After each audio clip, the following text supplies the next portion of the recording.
Finally, my seventh of seven, relates to this proposed waste resource campus. Campus sounds pretty benign, but what a campus is a centralized location where all your major waste management infrastructure is situated. So the two composting facilities that now exist in HRM, one in Dartmouth and one in Goodwood, would be co-located as one big operation at this campus. Also potentially an anaerobic digester to handle another component of the organic waste stream. Also a recycling facility and potentially other facilities. In the Stantec report, the campus concept is described in principle, but with very limited additional information.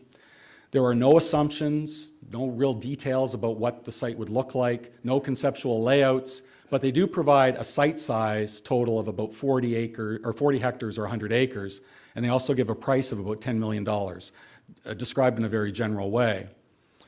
The next component that's a bit troubling to me as an engineer is they put forward an extremely ambitious development schedule.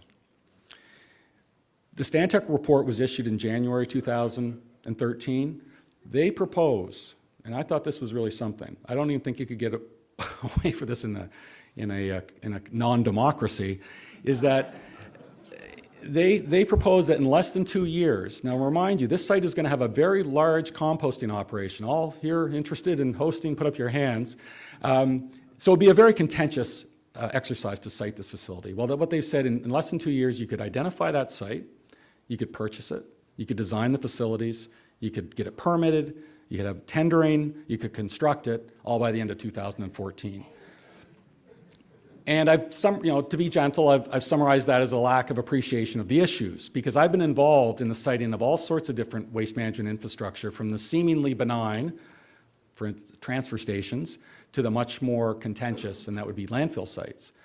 And we learned the lessons of being too glib about what it takes to effectively engage the public to establish acceptable waste management facilities in HRM during the 80s and 90s, and I don't think really anybody wants to revisit those days.